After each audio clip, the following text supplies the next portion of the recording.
We say Allah. Okay, so that's God to the Muslims. Some say it's not even the God of the Christians and so on. It's just a God. Some even said it's a moon god. But let us now look at the linguistic of the word Allah. It in itself is the beauty of Islam. Because the word in Arabic doesn't mean God. Just in case you thought it did, it doesn't. Because we have a word in Arabic for the word in English, God. It's called Ilah. Ilah, God. God, Ilah. That's the word.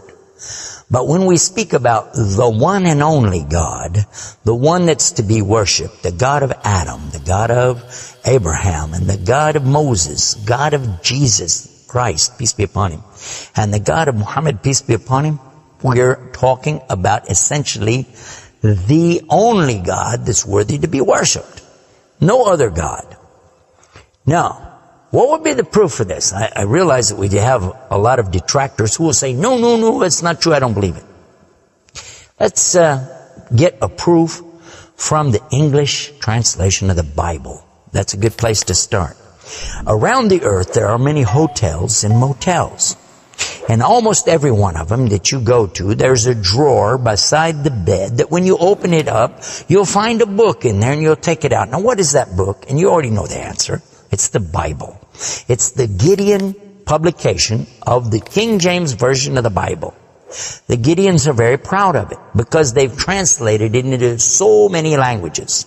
If you'll turn a few pages right in the beginning, you'll find examples of the translation to Chinese and Korean and into Urdu, the language of Pakistan. You'll find it into Tamil. You'll find it translated into Afrikaans language, which happens to be the first. And the second language translated to is Arabiya, Arabic.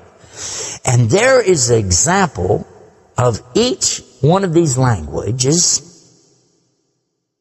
from the verse in the Gospel of John, chapter 3, verse 16. And you know it very well. For God so loved the world. That's how it begins. And if you look in the Arabic language, the example that they gave in that Bible, it says Allah. Allah. That's what it says. For Allah so loved the world. So if it's not the same God, then why? All over the entire earth, everywhere I go, I find this exact same word being used in the Bible of the Christians. Now you might say, what about the Old Testament?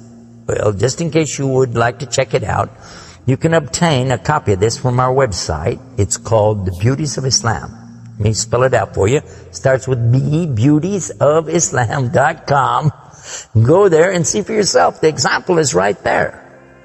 Page 1 of the book of Genesis, of the very beginning of the Quran. Page 1 has 17 verses. And there's the word Allah. Alif, Lam, Lam, Ha, 17 times.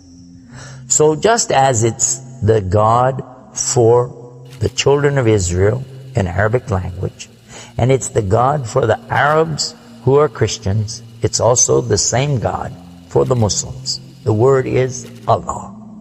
Why Allah? Why is it important to have this particular word, and why don't we have it in English? Now, I want to come to the etymology of the word. It comes from the word Ilah, and Ilah means God. But God is defined as what? Anything that's worshipped, whether it be something you can see or you don't see. Something you can touch or not touch, something that you can hear or not hear. A God could be anything. A God could be a rock, a stick, a stone, a bone. A God could be something that you could make with your hands. A God can be something you could use your imagination for. It could be a human being. A God could be anything. G-O-D, God, could be anything. But there is no word in English for Allah. So when you translate the word Allah to be God, you've actually diminished the meaning of Allah. That's why whenever you translate the Bible from English to Arabic, you need to use the word Allah instead of God with a big G, which now gives us a clue to the problem. In the English language, they only have one word, God. Little G-O-D. It means something worshipped. It could be idols, images, pictures, statues. It could be human beings. It could be anything. This is God's. Little G-O-D-S. But when you mean the God, you have to capitalize the G. You have to make a big G. Now, what happens if you're going to start the sentence with the word God? You have to make a big G anyway, don't you? So you wouldn't know if it was God, big God, or God, a little God, just any old God. You wouldn't know. Also, whenever you're speaking to someone, they can't see the letters. So when you say God, which God? What God are you talking about? In Arabic, though, it's clear. When you say Ilah, okay, he's talking about a God. And Allah is an Ilah. But he's also Al-Ilah, the only Ilah. And when you say Allah, this firms it up. And there's no doubt in anybody's mind that you're talking about the one and only God. The word Allah in the Arabic language cannot be made plural. There can't be more than one. Okay, that perfectly fits the unique God of the believers, because there's not more than one. He's only one. There's no God beside God. Second point is this: it can't be made female or male.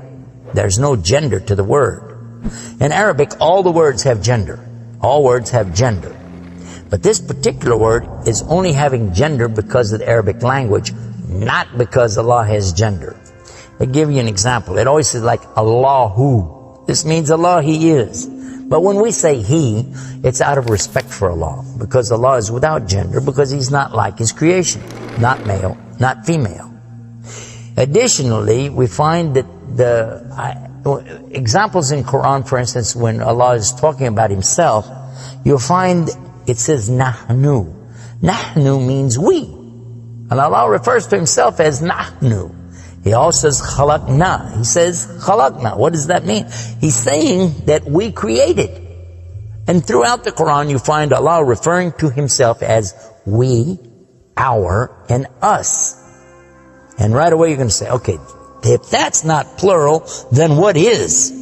In fact, this is the royal we used by a king or a queen when they're giving decrees. We have it in English too, so you can understand. The king says, we decree the following, and he's talking about himself. It's the royal we. Now, I thought about this quite a bit, and I was trying to think, how could I give a better example? After all, most of us, myself included, never met a king, never met a queen, and so I'm not really familiar with that usage. Although it's there, I'm not sure what you're talking about. So then in studying the English language, we find that it's true that we do that when we speak to someone directly. Watch this. When I say, for instance, this cup. Okay. I would say, this is a cup. This is a cup of tea. I would say, this book is. I would say, those artifacts are. Those are. This is. These are. So I'm saying is and are. Did you catch this now? These things are. This is. Now when I speak to a human being, how do I do this? Well, I will say, you guys. All of you are. All of you are. A-R-E.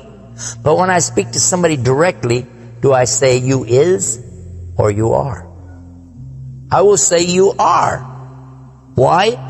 Simply because this is the respect, honor, and dignity that I'm giving. There's no plural there. When I say to you, you are my friend. You are a lovely person. But why am I saying are? Why aren't I saying is? You is my friend. You is a lovely person. You'll say, man, this guy doesn't know English language.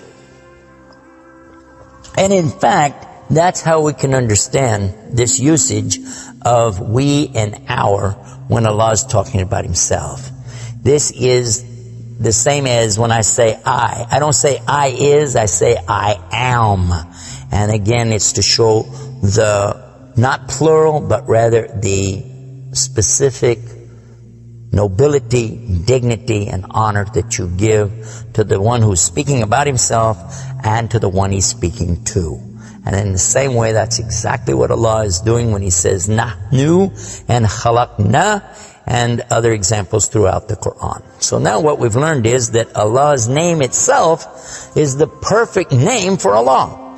It is something that is so fantastic to describe who He is and who He isn't. The one and only God. There is none other like Him, nothing like unto Him, Allah, and at the same time, the dignity, the royalty, the honor that's due Him is contained in His name. Not like anything else, not male, not female, and yet He is the all Allah, the only God.